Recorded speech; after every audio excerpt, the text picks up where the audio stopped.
It's the Sittin Sportside podcast. Can't wait. With Mike James. Come on, man. John Longton.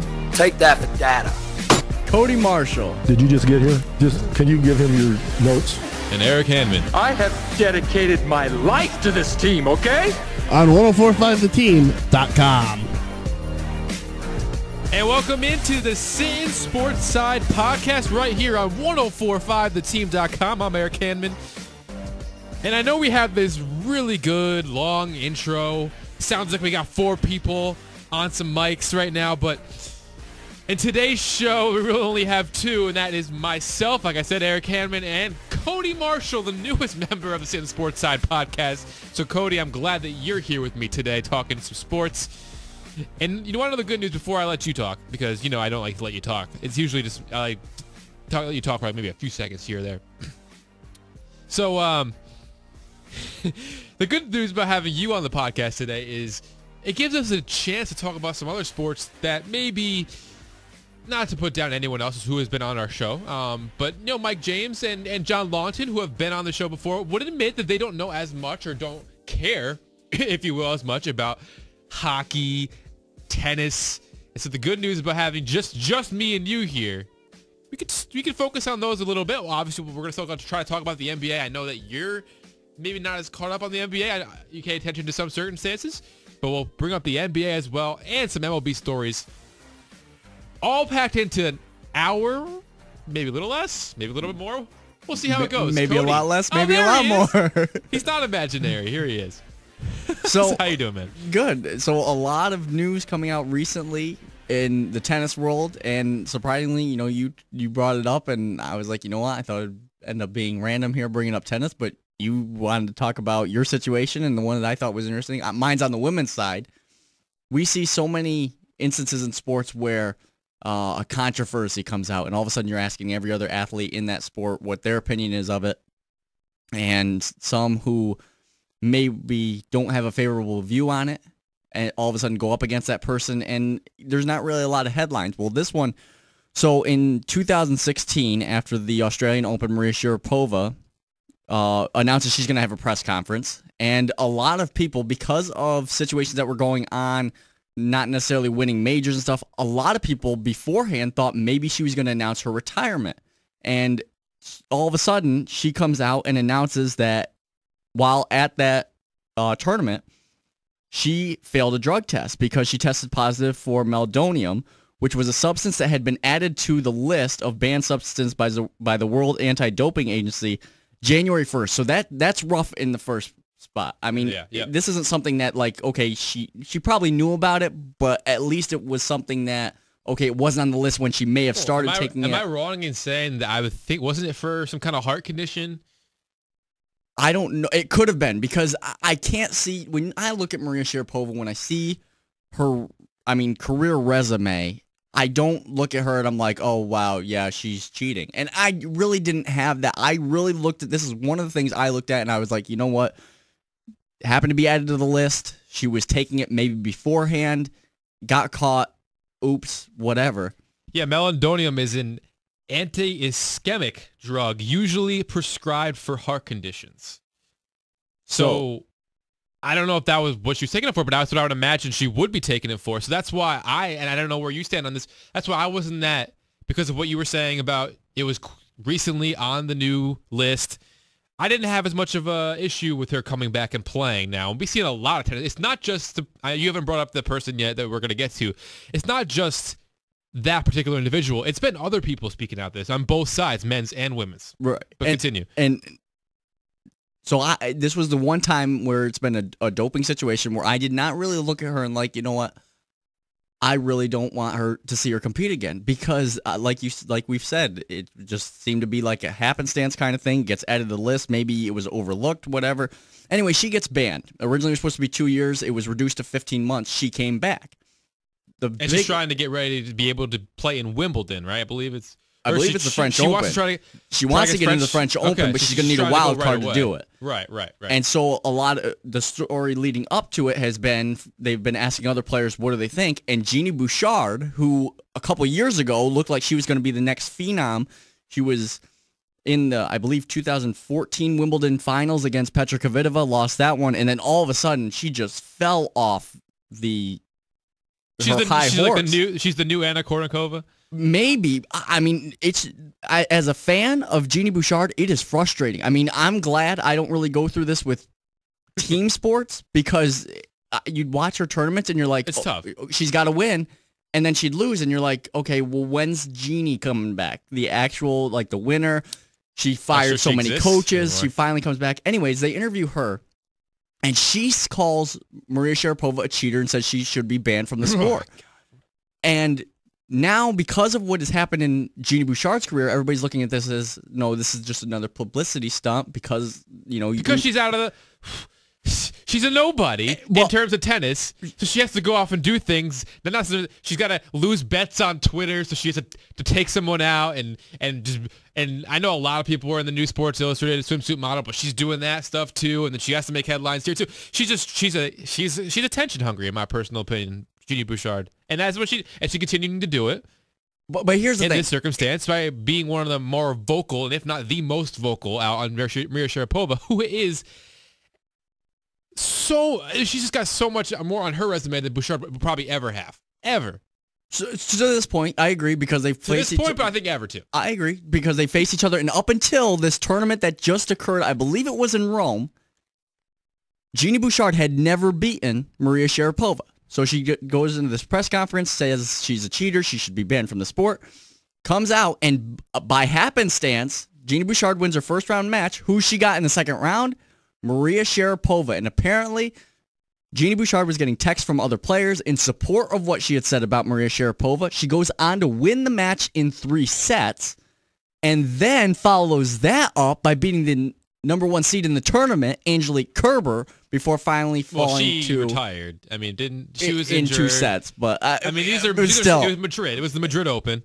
Okay, Madrid. That's it. And these are small tournaments. I mean. They mean something. They make money off of them. But like someone like Kerber, if she really was feeling something, wherever the injury may have been, is she gonna push herself? No, she cares more about the French Open, especially because the rest of this year is wide open for anybody in the women's side because now you don't have Serena Williams competing. Right, but that's the thing is you also with these tournaments, for anybody who doesn't know how tennis goes, you have to play in order to keep your points up in order to maintain your ranking. That's true. So yes. You can't just if you're Angelique Kerber or Serena Williams. Well, Kerber's fine. She's gonna make it in. Right, but you can't if you're the number 1 ranked player after the Australian Open, you can't just I'm just not going to play until the French Open because then you're not going to get any points, and it's a rolling 52-week schedule. But you understand my perspective. No, I agree. So she beats Angelique Kerber, gets into I believe it was the quarterfinals, loses to Svetlana Kuznetsova. Yeah. So now we're all thinking, okay, is the old Jeannie back? Because this is how far she's fallen. 2015 U.S. Open, a 15-year-old Cece Bellis gets a wild card because she was like a juniors champion or something like that, beats Dominika Cibulkova in the first round and gets all this hype.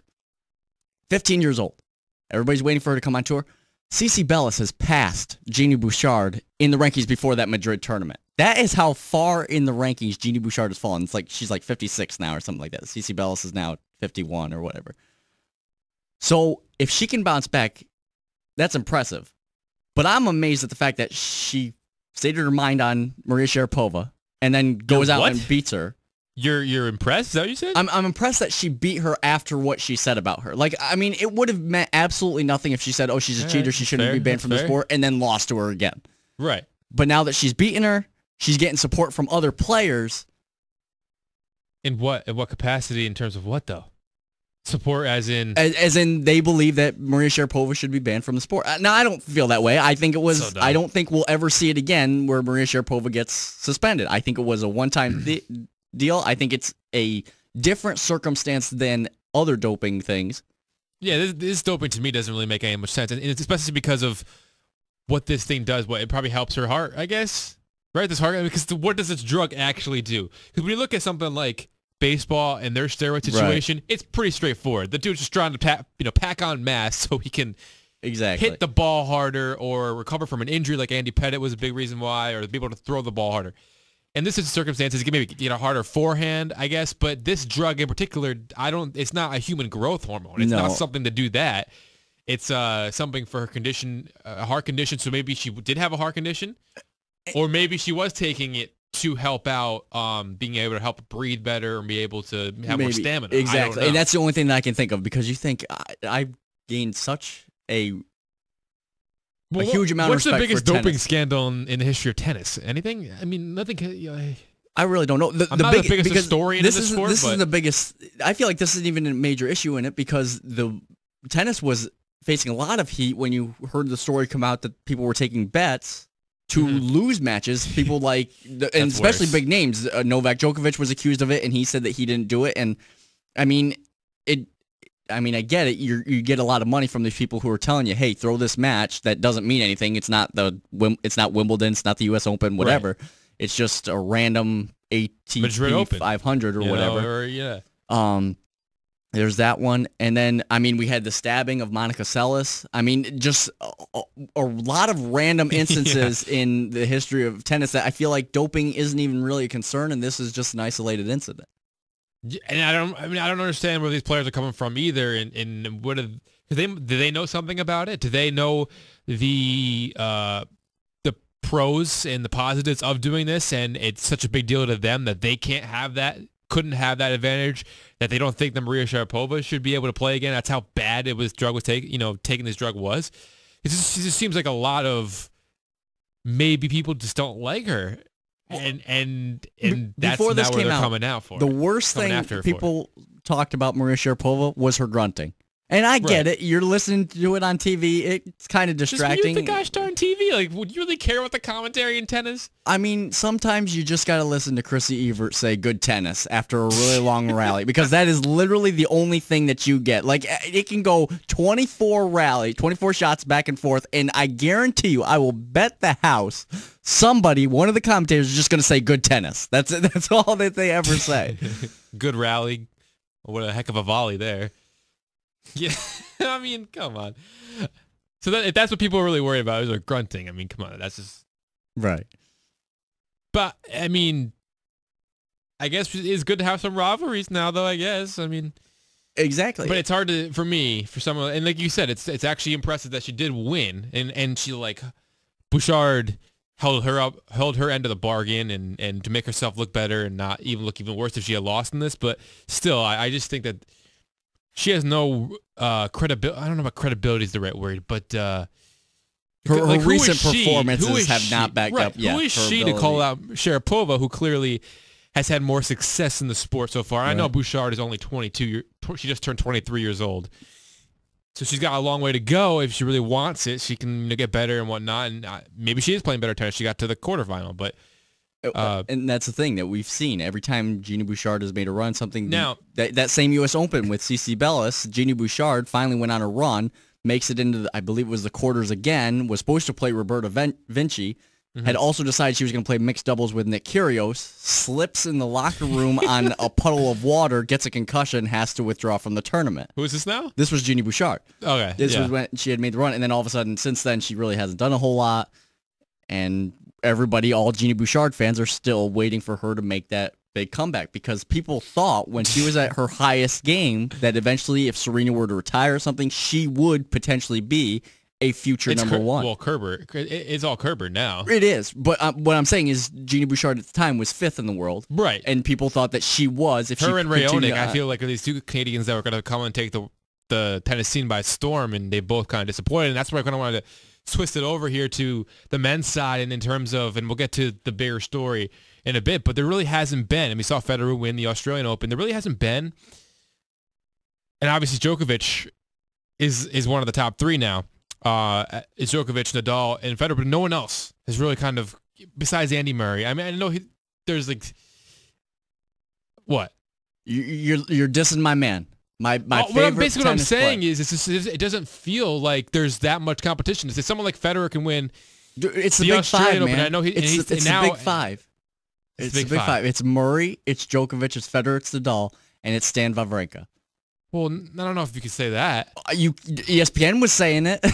They were saying after what he has won, the only slam that he has not won, and if he does it, he'll get the career Grand Slam, is Wimbledon.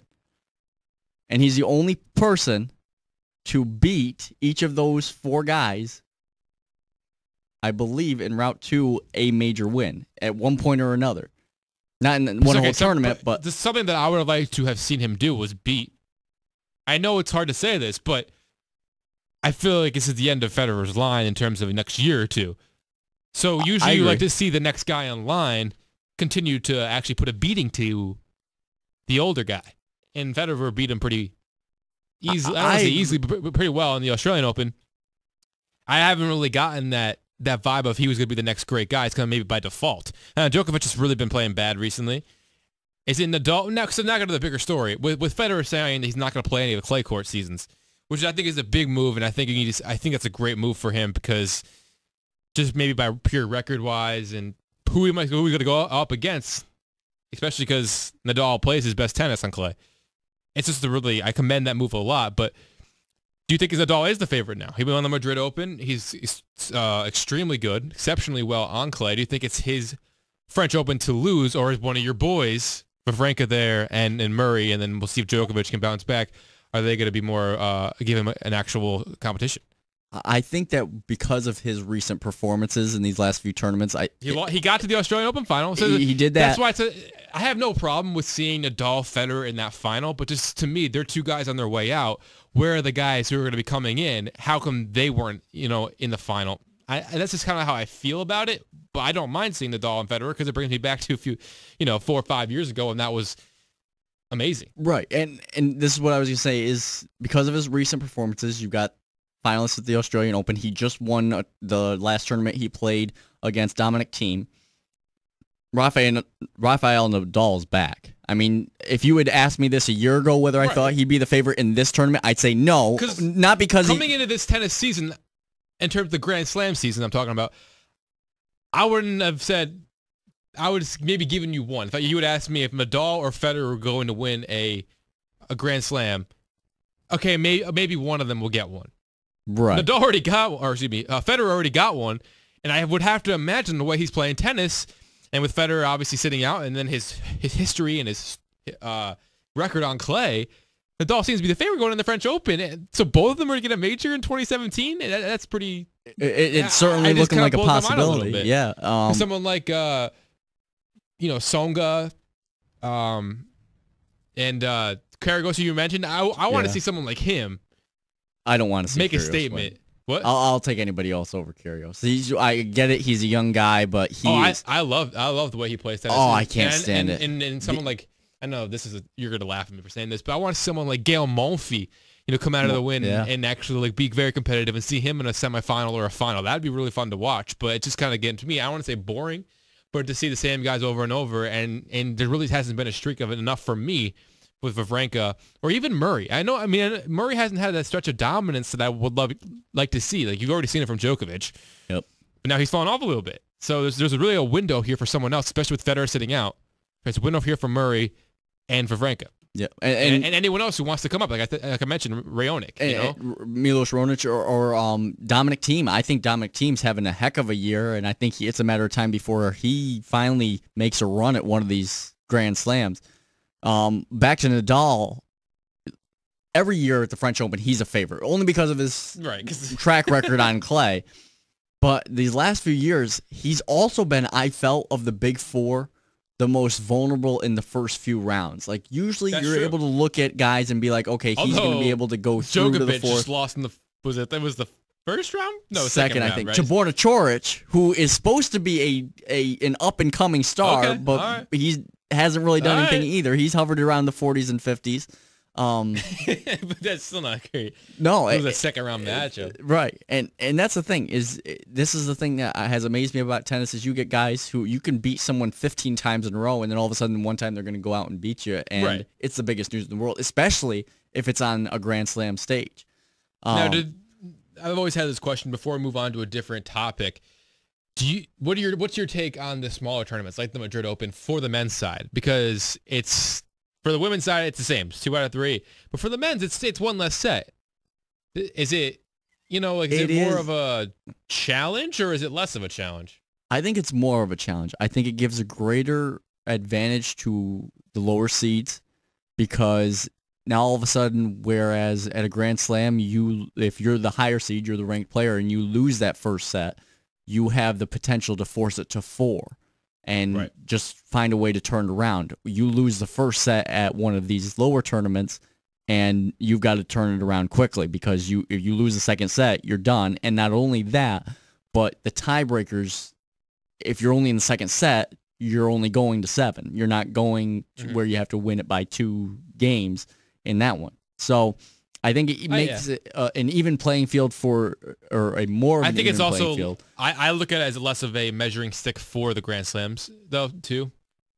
A little bit. I think what happens is because of the way that it's split up, like we looked at tennis, and right now we're in the clay court season where everybody's playing on clay to prepare for the French Open. So I think that it's more or less, it's not necessarily 100% an indication for how the French Open will go. I think it can give you an idea, though, because you're getting used to a surface and how it plays. And this is where Nadal builds his momentum. He wins these small tournaments, and then all of a sudden he's on a high horse going into the French Open, and quite frankly, nobody wants to compete about him. I am too.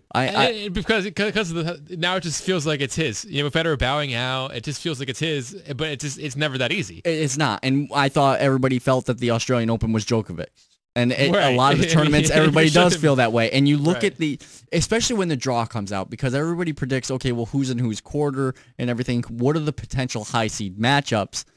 And then you go along and you start. There's always that one quarter of the bracket that a whole bunch of upsets happen, and you're like, this guy's got an open path. Like, if he continues playing good tennis the entire way, he's going to make the semifinals, at least, before he finally matches up with someone who's maybe going to challenge him. And I thought that was Federer in the Australian Open. He took advantage of a lot of upsets. Not only that, but he was, I believe, the 18th seeded player or 17th, somewhere in there. So he was basically playing guys who were seated higher than him, but you looked on at history and everything, and you're like, no, Federer is really the favorite in this. It's only because he got hurt and everything, he wasn't playing, that he dropped.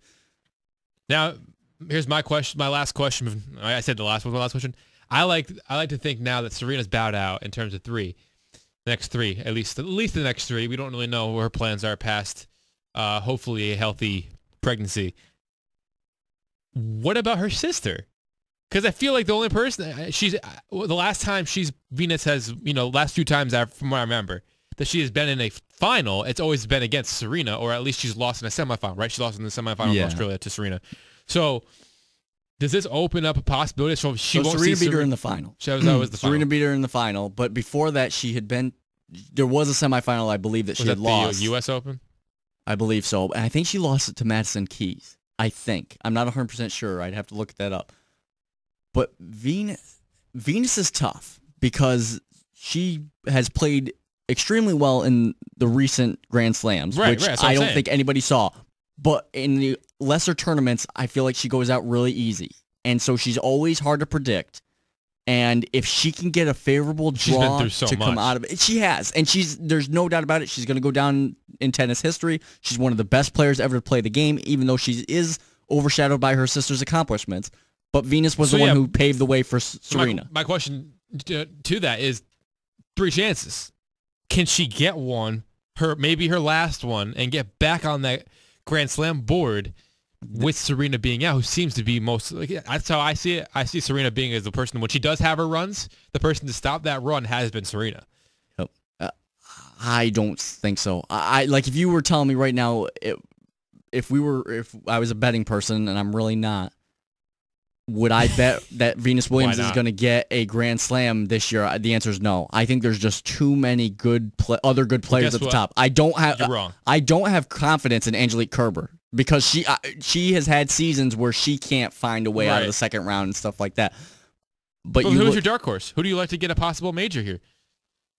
Do you like Halep?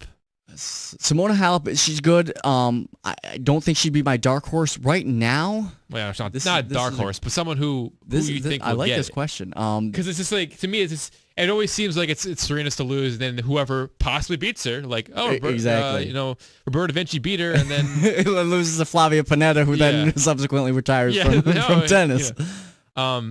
So like it's kind of like, oh, Serena lost. Now who do we think's gonna win? Or maybe if it's the final, it's never really beforehand. It's always like Serena, right. and then till whoever beats her. Now it's like, well, Serena's not there. Who's going to win? And add this in, wide open door, I guess. Victoria Azarenka won't be there either, I don't believe, right. because she had just had her child. So there's two really good players that aren't going to be playing. Well, she hasn't done much over the last couple of years anyway. If we're really looking at sleepers, I think one of them is Caroline Wozniacki. I'm still waiting for her to finally make that run back in. I feel like we're talking about this talking about apples and apples when we're talking about Wozniacki and Bouchard in my eyes. You think they're comparable? They're very players? Similar. I don't think so. Wozniacki might have a little bit more success. I think she's going to be on the way back up into the top 10. I really do feel but Rory's getting married now. She's going to be like, what? She's going to be fine. She's still making all that kinds of money by playing in these tournaments and getting out of the first round. She started playing better after that. She did. After that breakup, which I thought was interesting. Those darn men dragging them down, Oh, and Pliskova. Carolina Pliskova, I think, could be another sleeper because she's been there. She made the run in the Australian Open. And we were constantly talking every tournament about who we think is going to replace Serena when she retires as the dominating number one. I don't think it's Angelique Kerber. I think she's a great player, but I don't think she's going to hold number one very long. Yeah, but she shows up at the Grand Slams, man. This year she does. And last year.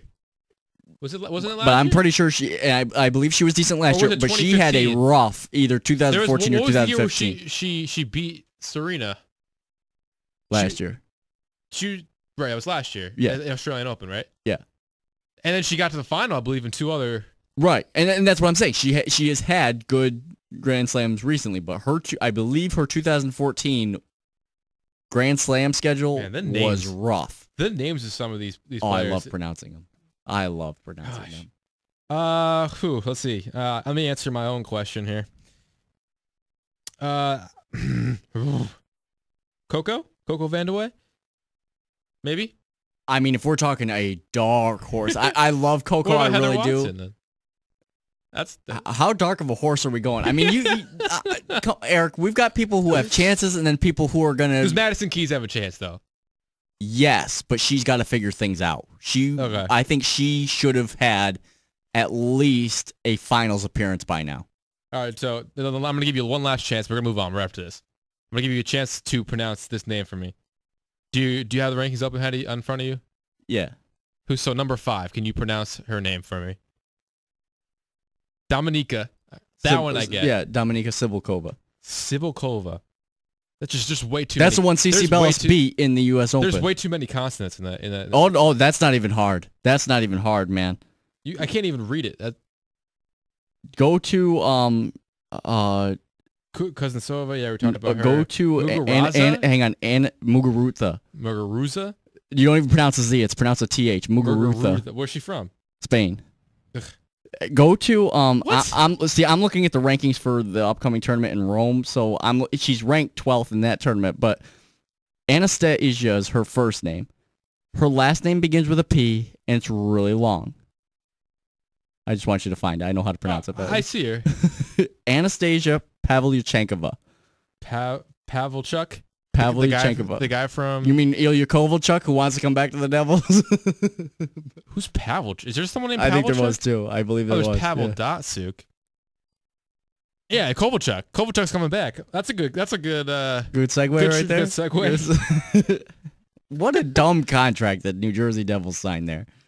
But if he wants to, he got released from that contract though, didn't he? I think they've still got the rights to him. Is my understanding, because I don't understand if he signed a 15-year deal. But if he's trying to come back, it's not like the Devils have to be like, we want you back. Do they? I don't think so, but like I'm saying, I think they still have the rights to him, which means they can trade him, because right. If you're a Devils fan and you want Ilya Kovalchuk, I think you're nuts. because this is a team that right now is going through the bottom part of a turnaround. You've got to hit the lowest low, and they pretty much have. Yeah, but you've got Taylor Hall coming back. He's got to be released from that contract. Right? Because the Devils hope so, because they're owing him a lot of money. It'd be like a Bobby Bonilla situation. No, it's like if he wants to come back. It's like if Marshawn Lynch wanted to come back. But the Seahawks had his rights. Right. But if the Seahawks didn't want him, like, does someone, like, my point is, if no one wanted Marshawn Lynch. Right. If no one wanted him, but he wanted to come back in the NFL to pursue something, so it works as if he tries out for a team. If they don't want him, if they do want him, then he can be reinstated. The Seahawks can decide whether they want to reinstate him. I think so because we're looking the same thing with Brett Favre. Brett Favre's rights were owned by the Packers, right? But what if the team's just like, nah, you retired, bro? Sorry. What happens at that? I don't know. I would feel like I think you still got to pay him. I don't know. That is a weird. So if he decides to come back. So but yeah, come on. Say someone who was just retired, like an actual guy who retired, was in his 40s, right. And then he decided, you know what, I want to play baseball again, or whatever sport it is, and he tries to come back, and that team's like, no, I'm not going to give you my money. Like, he retired with like $8 million left on his contract. Like, a team has to want him, right? Or that team doesn't have to pay. He hopes somebody wants him. I don't. It's an interesting situation. I know we could look it up, and we're just making this difficult for ourselves. But we like to ponder all the possibilities. Just confused in how that works. Like you're talking about how bad a contract that was. So yeah, if he wants to come back, what do the Devils do now? But here's the thing: 15 years. The guy wasn't that young to begin with when he signed the deal. I mean, if you actually thought he was going to play 15 more years, you're asking him to pretty much do what Jaromir Jagr has done, and then some. Pretty much till he's probably grade. Well, we've seen some dumb contracts before that have done multiple years. Bobby Bonilla. They're still paying. Right. Chris Davis, I think, got a similar contract to this, and I know Max Scherzer got something like that where they're going to pay him over 20 years. Instead. But those guys are still able to play. Yeah, and but they will eventually be paid when they're not playing. I understand that, but you're getting something out of it. You're getting them in their playing days. Well, Ilya Kovalchuk was relatively deep into a career. But if they thought that they were going to be good enough in the first 8 years, that was probably fine. They didn't, you don't know what would have happened if he decided to stay. Exactly. Right? Well, and that's the thing is you need to start making contracts. I'm not saying you got to completely be like, oh, well, this guy could retire any day now, but at least go into the contract negotiations with some common sense. I mean, just think of all the possibilities that could happen. Like, pay the man what he's due. He did a lot. I will say that. He contributed a lot to the Devils. They made it to the Stanley Cup Finals. Mm-hmm. He may not have performed as well as maybe people thought during that run, but he was a significant player in that team. So, go ahead and pay him, but 15 years. 15 years. That's like, okay. Right, it's a dumb contract. You never signed someone that long. But Bryce Harper's not going to get a 15-year deal from any team because he could get hurt. Money. He's still going to get a crazy amount of money. Exactly. And he will get the money. But that's what I'm saying is if you're going to pay him. How much did he just get? $20 million for next year? I just saw that he signed the extension. I think it was like 21 point. It was a record, I believe, for someone who wasn't yet arbitration eligible, right? Could have been. I don't know. Is he? No, I don't. He's not. So. And then he's a free agent in 2018, and is arbitration eligible, but therefore can be signed by other teams. I just want to ask this question. Yeah, we're having a lot of logistic questions. Do we think now that Derek Jeter's number being retired, do you think Derek Jeter? Who's that? Come on, man. He got his number retired when? Sunday. You didn't hear about it? Yeah. Really? It was probably overshadowed by Masahiro Tanaka giving up 3 home runs in the first inning as soon as it ended. That didn't happen October 1st, 2nd, 2014? No. No. So you're telling me, and I know the answer to this question, but you're telling me if Ronald Torreyes last year wanted to wear number 2, he could have? I don't know. I don't know if the Yankees would have allowed it or not. Obviously, they would not have allowed it. But I know I just kind of find it funny that it's like he just got his number retired, but he really didn't. I mean, his number was retired since the day he retired. Right. And they asked him what his favorite memory was, and he said, this is unfair. It was very interesting because he said, and it wasn't so much the whole answer, it was the last thing that he said. And he goes, it's hard to remember everything, obviously, because he's been away from the sport for a couple of years now. And 20 years in the big leagues, it's hard to remember anyways. But he said, the one that stands out the most is my last game. He goes, because it was the only game in which it meant nothing. At Yankee Stadium. But in general, the Yankees... He played 4 games. It's ironic. He played 4 games. Right. Where where the Yankees were eliminated from the playoffs, and all 4 of those were his last 4 games. Right. And that just goes to show, this was a man who put 20 years of his ability out there on a lot of good teams. Every single year, pretty much, the Yankees were in contention, except for the last year. And and 2013, which he had a lost year in 2013. Right. And I get it, What do you guys say? What? You lost your train of thought? I did. I completely just lost it. But it just goes to show that who does that for 20 years? I get it. He had help. He had great players playing around him. But to go 20 years and pretty much every single year be in a lot of that you can attribute the playoffs. You can attribute that to Joe Torre. Yeah. And with the Yankees organization.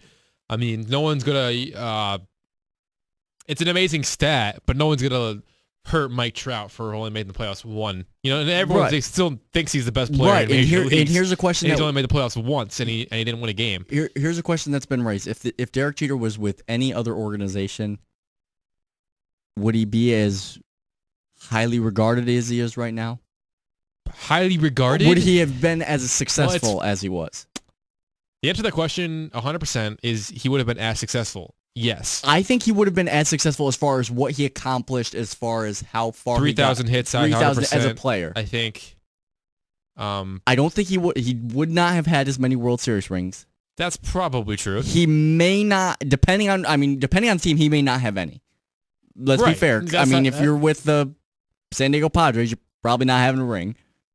Although he probably would have. He probably would have overlapped. He probably would have overlapped with Tony Gwynn. They were in the World Series. But you know what I'm saying. But you know what I'm saying. Okay, if he was with the Chicago Cubs, he would not have had a World Series ring. That is a fair statement. What about in 08 or 03? Come on, that is a fair statement. Does Derek Jeter make that error that Alex Gonzalez makes that Steve Bartman let him off the hook for? All right, no, because Jeter makes that play by going into the seats before Bartman can get it. Keep him coming. I could say that maybe he wouldn't win on any other. The Mets. The Mets. I mean, you could say 2000, but he was the MVP of that World Series. But could he hit the Yankees pitching? Could hit the Yankees pitching. I know that's a. I mean, we're all talking about that. That's all hypotheticals, but why couldn't he hit the Yankees pitching? Why not? He could hit Roger and Andy. But, it's amazing to me. But so now what I want to get to with these contract the Yankees have gotten there. That's another hypothetical. Now that his number's been retired, that his legacy stands as what it is, do you think we will see any player like a Mike Trout, like a Bryce Harper, when it comes down to the contract expiring, instead of jumping ship and going to another team, being like, you know what, I want to do it his way, and I want to stay with this team my entire career? Do you think that'll happen? Well, look at who's someone that's like that right now. I would say, I think those two guys. You're looking at Mike Trout. You're looking at Bryce Harper. I know those are the two guys, but I would actually more attribute it to KB, Chris Bryant. Okay. He came up in 2015. The team made the playoffs. 2016 makes the playoffs. He wins MVP, and he wins the World Series. This is a team that's probably going to be like this for a good team probably for a while. I could see that. That's playoffs. Well, Jeter came up. He made the playoffs, and then he never had the need to switch teams. Chris Bryant is in that situation. Now, the other two you're talking about, they came up, and their teams weren't necessarily playoffs. And I believe Trout made it in his second full season, I believe, maybe, but and Bryce Harper's made it twice. So they've been there, but they haven't made it every year to that point. But for someone like a Bryce Harper and a Mike Trout, I think someone like Trout, he'll get enough money from the team. The Wizards, the Angels, Nationals, the Nationals with Bryce. Okay. Will they be able? Because I think the Angels are going to throw any money to keep Trout. It's going to be up to whether Trout wants to stay or not. That's still your question? It is, but the problem, I think the problem you for Bryce, see I think with, it's like I think he's just wants to leave. I think Trout is someone who probably would stay with the Angels no matter what. I feel that's the thing, is we talked about with that All-Star game where Jeter and Trout played, and we also said it was the passing of the torch from Jeter. Because it was just symbolic, man. I get it, but he drove him in. Do we think he drove him in? Do we think Mike Trout drove Derek Jeter in? How symbolic can you get? But man? do we think that some part of that is in Mike Trout's mind, to where, like, you know what, if he's passing the torch to me, I'm gonna go to the Yankees? No, I gotta stay with the Angels, because I don't excited. think that if he continues to perform and they pay him, I have a bad feeling that they're not going to be able to put enough pieces around him to make the team good enough, especially when you're looking at how well the Houston Astros are playing. They are, right now, everybody's talking about how good the Baby Bombers are doing and everything. I get that. The Houston Astros are what the New York Yankees are trying to get to. Right. But the Houston Astros are what they're trying to get to, because they've got not only young players hitting the ball. You weren't here when the Yankees traded Brian McCann. I didn't like that deal for that sole purpose. But you've got young pitchers who are doing really well. McCann to a team that's going to be one of their biggest threats. I know they're not in the AL East, but when they did that trade, I was not a fan of that trade, because McCann wasn't being traded to the National League. He wasn't being traded to, I mean, not to put down a team like the Oakland Athletics, but like the Athletics. They're really going to be a threat to the Yankees. The Astros, they were going to be a threat to the Yankees before McCann showed up, and he was a big part of the series too. He had a big 3-run home run against the Yankees, and he's done a great job with that pitching staff. I'm not going to say he's the reason why Dallas Keuchel's back to 2015 form, but I'm sure, not having Evan Gattis catching every day. I know you had Castro there last year, and he's not a terrible catcher, but he's on a terrible team now. But really? God. That's low. We're in first place in the Central, and you're going to say that? Kidding. Dude, I'm the biggest Twins fan that's not an actual Twins fan. Okay, man? I picked them to win the division last year. Look how that turned out for me. Why would you do that? Because they had a great 2015. I thought they were going to keep going. I thought Buxton was going to come up and actually be something. I thought Sano hang on. Byron Buxton is something defensively. It's the other side, the offense, that has not really shown up. More important. It is AWOL. It decided his offensive abilities have decided to go Derrick Rose and Chicago. His September was pretty good last year. So I'm actually kind of shocked at what he was doing this year. I am. I think he'll turn it around, but what he has done defensively, the top plays that we're seeing on SportsCenter, he's on there a lot. This is a guy, I think he's going to get a concussion at some point in his career. I would almost bet the house, because he pretty much... I mean, we saw Jason Hayward. I mean, has he been the same player? I mean, not that he was a great offensive player, but I feel like everyone was talking about Jason Hayward and how his offensive game was just kind of just plummeted a little bit. He had a play member last year early in the season in San Francisco that he injured himself. He hasn't been the same offensively since then. I'm not saying defensively he's been fine, but did that affect his offensive game too? I don't know. And so is Byron Buxton giving himself up all the time in the outfield? Does that affect him at the dish? Look at his teammate, Joe Mauer. Mm-hmm. This is a guy who everybody's talking about, is he a Hall of Famer? And everybody's saying he was on pace to do it, but they think that he's got to have at least a couple more seasons. It's one of those things where people are going to forget about him for 3 or 4 years. And as long as he keeps getting everyday at-bats, maybe when the Twins are a playoff team, people will remember him again. But then they're looking at the total numbers and be like, you know what, he might actually be a Hall of Famer. If you're looking at, okay, we need to put a catcher in the Hall of Fame, he's got a lot of records for what he's done as a hitter while playing the catcher position. Yes. Now, for his health, they wanted to move him to first base. Shockingly, he gets a concussion. And he really hasn't... I mean, we're worried about his leg. We're worried about his leg, so we move him to first base. Then he suffers these concussions and has not hit as well since. No, he hasn't. He's been a great leader, a great teammate for the Minnesota Twins, but sideburns. Exactly. And video game covers. I mean, he roasted the dude for man. MLB The Show, and I loved it. 2 years in a row. That was crazy. I don't think we'll ever see that again. I don't, but that's something that's interesting. I love what Byron Buxton brings defensively. It's a problem if he doesn't stay healthy. My train of thought was to bring up the Twins. You were talking about... did I ever finish my statement? It was the whole there? Houston Astros thing. Yeah, so That he didn't go to the A's, Right, that he didn't go to the Twins. So McCann going to the Astros though is big. It could loom large because he's another very good piece. Like Beltran going to the Astros, not the Yankees' fault. He was a free agent. McCann going to the Houston Astros via trade on two players that they got that are basically lottery tickets is what they've been basically labeled as, because they're just two pitchers who are young and they could be something, or they could just be two guys who played in the minor leagues. So for that purpose alone, and then when Gary Sanchez went down, Austin Romine played very well for the Yankees. He did. So you can't. That was my initial reaction. I was like, great, this is why we shouldn't have traded McCann. We're actually losing money by trading him, because if you actually do the math out this way, you actually lose money by paying McCann. You're still paying him actually right now while he's playing for the Astros. Oh, you paid him to beat you, didn't you? Yeah.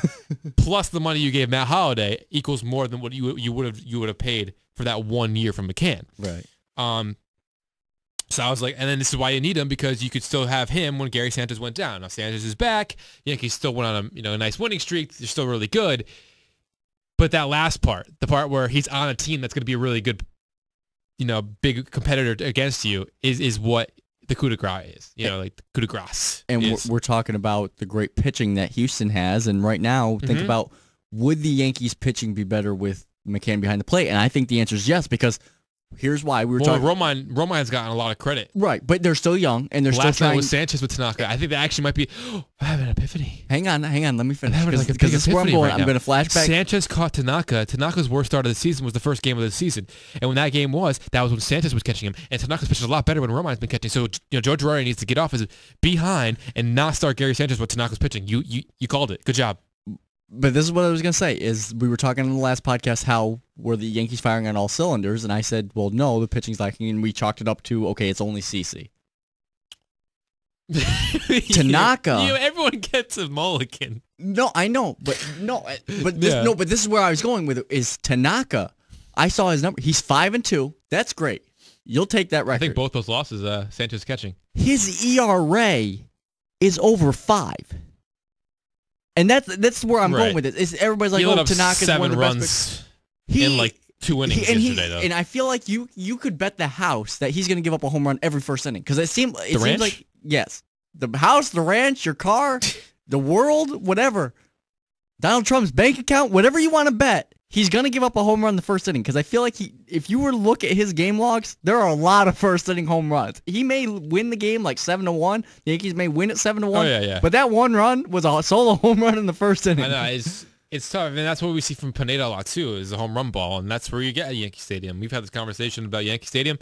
Right, but it's not only there, and this is where Tanaka, I think, is getting hurt, and this is where I'm giving you credit. I think if Brian Moran is behind the plate, you've got an experienced guy who knows how to talk to pitchers, who in a game like that probably knows more of what to say to Tanaka to try and get him into more of a groove than he was. And now you've got guys like you're talking about, Austin Romine, Gary Sanchez, Kyle Higashioka. Yeah, he was brutal. He's got some pitch recognition to do, but his numbers in the minor leagues were very good, so I was very shocked that he couldn't do anything in the majors. But they still have to learn. They're still learning how to be the best second part of the battery and build that relationship with their pitchers. McCann already knows how to do that, and I think to your credit, the ironic part here's the thing. Go ahead, finish your statement, because I want to hear to my credit. To your credit, I believe what you said. Had the Yankees kept Brian McCann, I think that they are better off. But we love both you and I.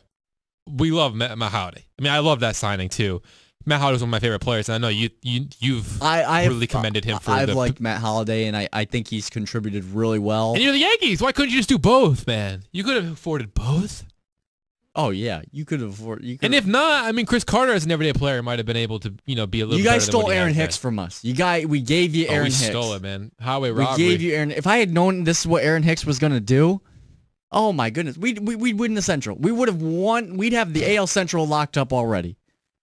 Oh my goodness. Yeah, but he had a pretty big growing pains last year. We did. He did too. So he would have been perfect for you guys last year too. Well, you win a few, you lose a lot. Now I'm trying to. To remember the what I was Astros going to say. Know a lot about that. Say again what you said before, so I can get my train of thought. Talking about McCann and the pitchers and the relationship with them. Yeah, I think I've kind of lost my train of thought, so we can move on to something else. But, oh no, I was gonna say that it could be the language barrier, like the double language barrier, because before there's this funny video that the Yes Network did through the Yankees, which was basically it's Gary Sanchez talking with Masahiro Tanaka, and it's basically them talking to their translator. And then asking about what they want to go get for lunch and stuff like that. It's a funny video, but it actually puts it in perspective. It's like, well, yeah, Sanchez is speaking Spanish. Tanaka actually speaks decent English. I'm sure he can understand English pretty well, but can he understand Spanish well? So it's kind of a double language barrier in a way. So how well can they really communicate while they're on the mound? Is the baseball round in Central America? You're downplaying. You're downplaying communication. Are the bats made of wood? Why do you think there's so many times the catcher goes out to talk to the pitcher? I know it's something that everybody hates, but it's because you need to change signals. You need to do this. You need to do that. You need to be able to calm your pitcher down. There's a lot of importance of being able to communicate. And if the language barrier is an issue, I know, yeah, the baseball is the same baseball is played in Japan than it is in Puerto Rico, Central America, Dominican wherever, Republic. yeah, I don't know, Latin America. Yes, that's true, but no, it is very important. But would they be where they are without being able to? They obviously don't have good chemistry, man. Well, maybe not. Don't. But and that's what I'm saying is they need to work on it. Alex Bregman's been struggling, and you give up a grand slam to him. I mean, I love Bregman. He's on my fantasy team, and name my fantasy team after him. And JJ Redick. Sorry, Josh Reddick. Well done. I'm sorry. You're watching the basketball game going on behind me. Yeah. But JJ Redick has some good stuff too. JJ, he's a free agent. Where's he gonna go? Where do you think? I don't know. But you give it up to Josh Reddick, who's been pretty quiet. Pretty solid. I mean, and that was another sign. And they went hard in the offseason. The Astros did. They signed him. They bring in Beltran. They traded, obviously, for McCann. And people saw this. People were like, and this is what baseball is. Right. If you're a small market team, or relatively small market, like Houston is, like Minnesota is, like Toronto, like Tampa Bay. Okay. If you want to be great, you Miami. have to be willing to go through the ups and downs. The Yankees, of course, with the money, with their ability to spend, the down was not long. But it's not as long. Right. The Houston Astros, I think we were at a point where we're like, this team's never going to be good again. And now they're the best team in baseball. As long as you draft fine. Yeah, and they just have a lot still left in their minor leagues. I mean, as long as you draft well. Last year they brought in Ulysses Gurriel. As long as you trade well at the deadline. I mean, how many guys do we see? That part's more of deadline trading is a lot of. I know long-term pieces are important, but deadline trading is actually more important for the guy who could get you over the hump, as we saw with Aroldis Chapman and Andrew Miller last year. Now Miller was more of a long-term guy, but both those guys got traded for at the deadline, and they were pretty important pieces to have gotten them to the World Series. And for the Cubs, I think that got them over the edge to be able to get to the World Series. Joe Madden did not really, manage the World Series that well. No, and that's interesting because I was going to move into that. Because now Chapman's hurt again. And the other night, the Yankees were up, I believe. What, talking about against the Cubs when they were up 4-1 and Chapman blew it and was 4-4, then I ended up staying here to 3 o'clock in the morning because the game went into 18 innings? It was one of the games I did. So it must have been the first game against Houston. If you bring up the box score again in the first game against Houston, because if I'm not mistaken, he pitched in the game they lost, I believe 4 or 5-1, and they were down. Yes, and it makes no sense to me. This is my problem. Aroldis Chapman, I get it. Right, this is going to take up probably the rest of the show because we're probably going to have a pretty heated conversation here. He's a great closer. I get it. Why, when you're down 5-1, I get it. You want to keep it close. You want to give yourself a chance to come back. Why not let him rest? It's unreal. You know what? He was overused in the World Series. If you keep doing this, it's inevitable that he's going to get hurt, which he has, and now you've lost him for 4 weeks.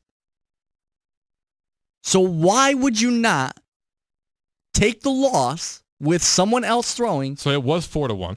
Okay. This should be 4-0, excuse me.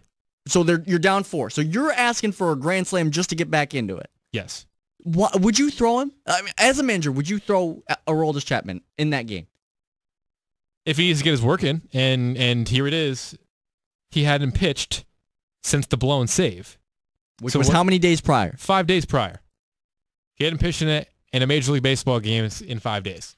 So you're going to throw him in a non-save situation, So in a game that's not a one-run game, where we're or gonna you're not disagree a down lot. 1, or you're not down 1, you're not down 2. You're down 4 runs, and you're going to throw him against the best team in baseball instead of saving him for maybe you get another chance the closer the next position, day. man. I understand you want to keep him fresh. It's just a position, and it has nothing to do with it. It is, but Aroldis Chapman is different. He's any other baseball player. He's any other relief pitcher, and the fact that you need to get people their work in, and you need to give him an opportunity you to throw pitch a in Major League bullpen. Baseball. You throw a bullpen in practice. That's not real, man. I understand that, but this is the thing. Think about this. Him not pitching Think a week about this. because the Yankees keep losing. You strike out at the end of the game, right? You strike out. You have tomorrow. Wake up, kid. You're actually going to play tomorrow. Or you might pinch hit tomorrow, or you'll play in 2 days. You're a baseball player, and you blow a game on Sunday, and you're sitting there on Friday, and you haven't gotten into a game yet. Why, though? Mentally, because the Yankees they beat the Reds by a lot, lost to the Reds by a lot. Okay. Not by a lot, but they lost. And then Wednesday they were off, and Thursday they didn't need him either. If you've gotten to if he got into that, if you keep a guy out of game action for long enough, it's just not good. It's not. No, good, I understand man. that, but I'm not throwing him in a 4-0 game where I'm down. Maybe if I'm down 3-1, 2-1. I mean, I understand you might have to wait longer, but they won game 2. Am I wrong? They won game 3. Okay. And that one was one where the scoring was close for a while, and then all of a sudden the Yankees erupted for some runs that ended up being 11-6. They ended up coming down, Throw him in down that one. 6-5, and then they ended up winning 10-6. You couldn't wait 2 more days to use him? I promise you, he's not gonna get hurt not? anywhere. Because this is Aroldis Chapman. This is a guy who is throwing 100 miles an hour on just about every pitch. Now, you know for a fact he got injured in that game? I don't, but what else are you going to chalk it up to? Him sitting on the bench, not doing anything, cause an arm injury? Yeah. Because if you don't work your arm enough, if you're sitting there too long, and then you go out there to pitch and you try to overwork, especially because he's trying to compensate for blowing a 3-run lead against the best team from baseball. While you're down 4-0. Well, you blaming? What are you saying? You're saying that you were trying. He was trying to overcompensate down 4-0. Yeah, sure. In that game, when you're down 4-0. When pretty much, I mean, are you going to go out there and not pitch your best? I'm not saying you're not going to pitch your best, but you're down 4-0. This isn't September. This isn't October. This is the middle of May. You need to pitch, bro. I understand you need to get your reps in, but you're not going to 4-0. You're down 4-0. I'm going to get my outs. I'm going to get my outs. I'm going to get out of the inning and do my job. I'm not going to try and blow every single pitch by a hitter. Well, that's what he does. That's the pitcher he is. That's never going to change. And this is what I'm saying. He throws 100 miles an hour, and that is who we know him as. Yes. And we got mad that Joe Madden overused him with the Cubs, and that is you want to talk about using a guy wrong, using a guy when you're up. What was it? How much were they up by? Were they up 7-1 in Game 6? I believe it was 7-1, and he still threw him out there. But that's the playoffs. This is the regular. This is the middle of May. This is the middle of May. They're up 6 runs. If you can get it through the 9th inning without using Aroldis Chapman, you get. I understand he was in the game. So, if whoever you bring in starts to blow it, you can't use Chapman because he's out of the game. I do get that, but he used them in that game. Joe Madden did. I get it. And therefore, when he tried to use them for 2 innings, he didn't last. He let Rajay Davis hit a 2-run home run to tie the game. I get that. But this is what I'm saying. This is the World Series you're talking about. This is a regular season series against the Astros, not October when you're facing the Astros potentially in the first round. It's worse than when you do it in the playoffs because they almost lost the World Series because he mismanaged how he used Aroldis Chapman. And now you're going to mismanage him in May? That's not mismanaging, man. He hadn't pitched in 5 days. And he would have pitched 2 more days. Was not going to hurt him. How do you know that? Because he's pitching in a normal closer opportunity. So we're pinpointing these guys as guys who can only pitch when you're up 1, 2, or 3 runs, or down 2 or 1 run, or tied.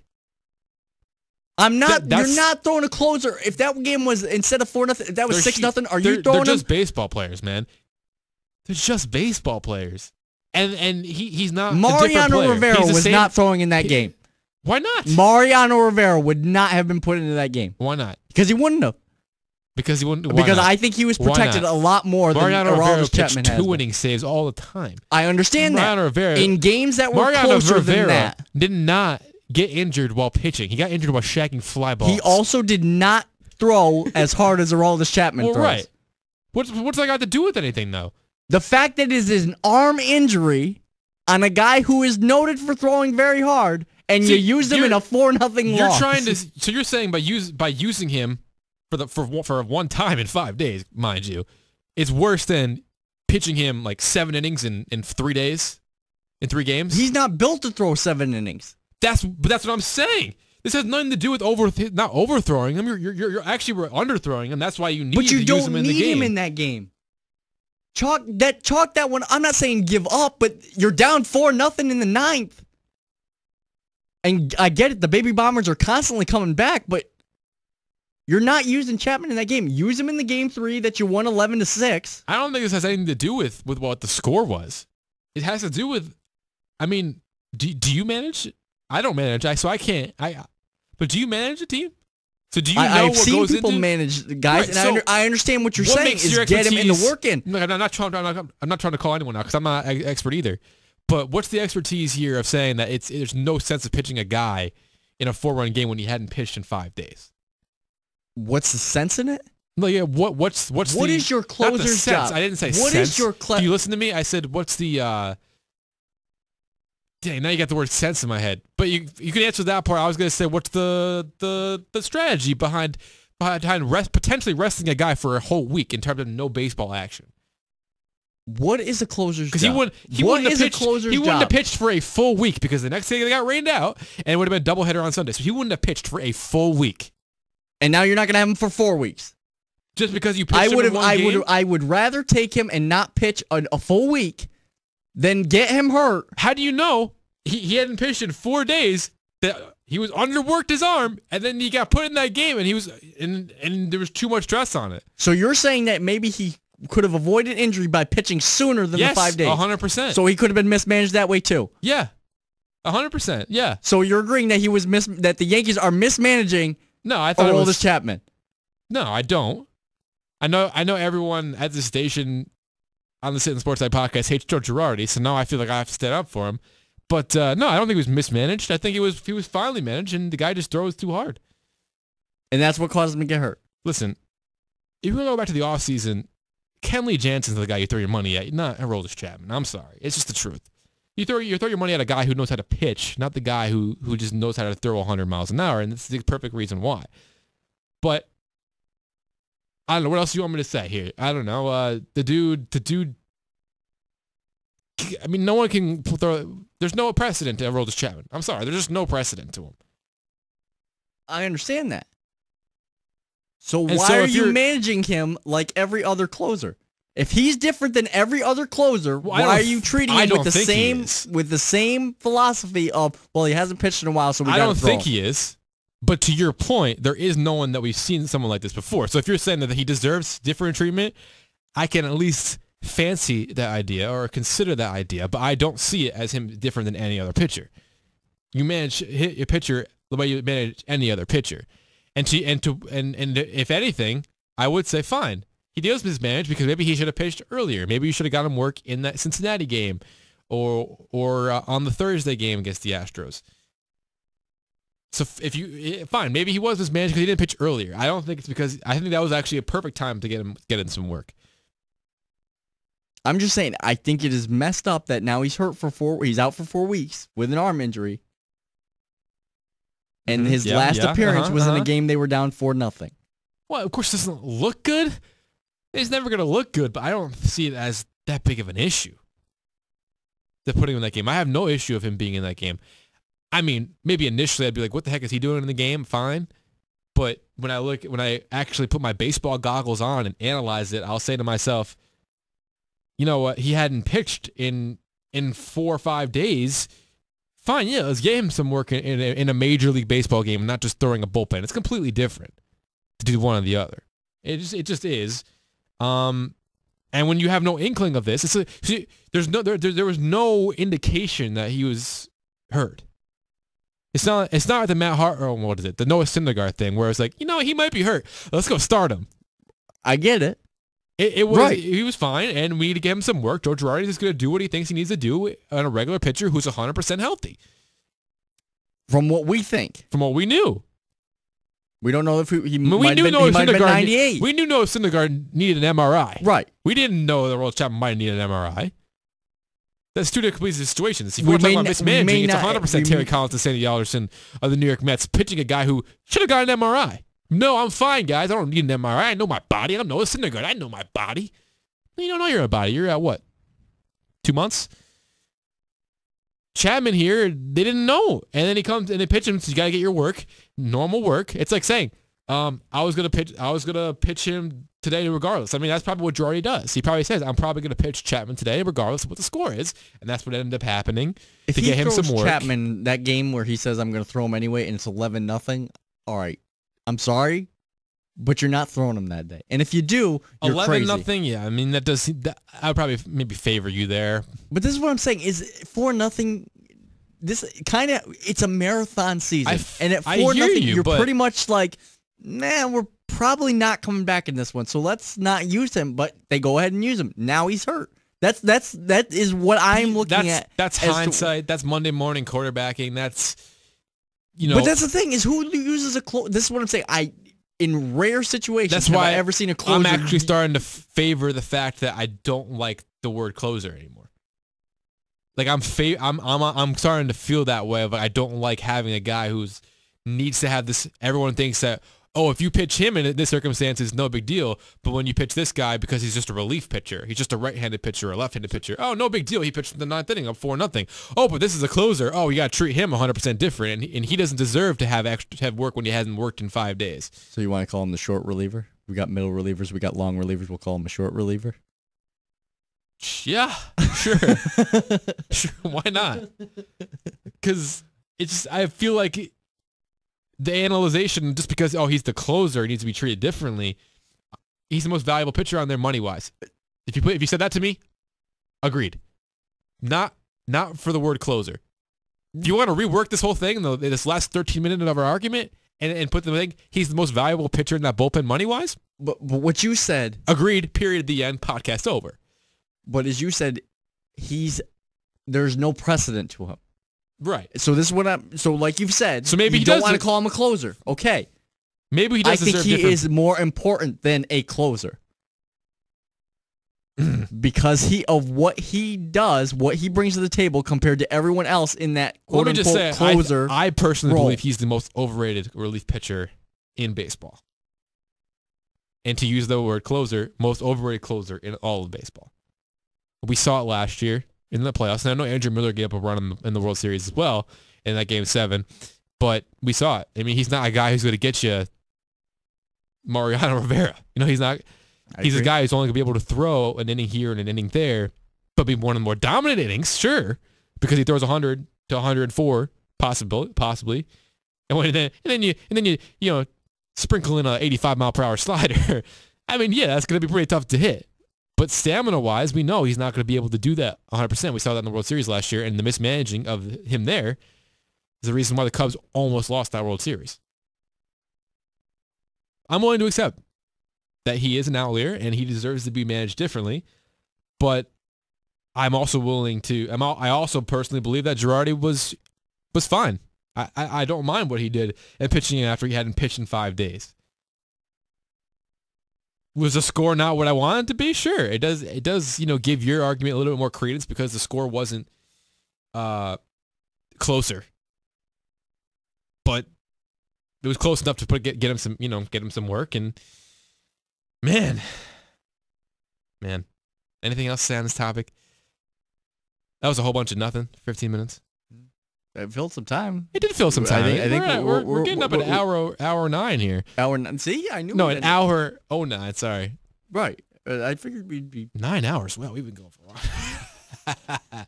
So this was fun. We were without Mike James. Hang on, I do have to get a little bit NHL in here because we did talk a little about Canada's love, Jeannie Bouchard. Ottawa Senators winning Game 1 thanks to Bobby Ryan. Do I think they'll win the series? I really don't know, but guess what? You can't spell Ottawa without OT. They have a heck of a record in OT, in case you guys didn't, especially in these playoffs, if you didn't get that. And since you just mentioned that, we will not know the winner of Game 2. So thanks for doing that. I know it's May 15th, and they're playing Game number 2 right now. It's tied 0-0, so we can't even put in who won the... This kid thinks he knows what he's doing podcasting-wise. And then there you go. You got Nashville and Anaheim on the other side tied. Yeah, that's a good series. It is. And this is the thing. You've got a Nashville team that has a bunch of role players who I think have gotten them this far. So, and then Anaheim, who does it without a goalie. Like John Gibson, Frederick Anderson. You look at the goalies that they've had the last few years, it's like, I don't understand how they make it as far as they do. Jean-Sebastien Giguère, when he was their goalie when they win the cup, well, just to be clear to our listeners, Anderson's no longer there, but and neither is the guy you just said. No, this was years ago. But I mean, Optimus Rhyme is the backup. Yeah, no. we brought him up before. So yeah, that was good stuff. Maybe next time, if it's just you and I, we'll open up the show with NHL, more NHL talk. But hopefully we'll have Mike James on the program sometime soon, because he's the one that leads the opening, and it'd be nice to have some 2 people. There's 4 people in the opening. It'd be nice to have at least more than. It'd be nice to have 50%, a third person so we can have a winner. 75%. Someone's gonna lose. You gotta have a loser. Right now it's a he said. You say one thing, I say the other. We're leaving it up to all the listeners to choose. At least with 3 people. It's a they said, he said, and it can be 2 on 1. There's no winners. Okay, come on. So thank you for listening. This has been the Sittin Sportside podcast. For Cody Marshall, I'm Eric Hanman, right here on 104.5 theteam.com. It's been a long podcast. We will see you, or you will listen to us next time. Can't wait.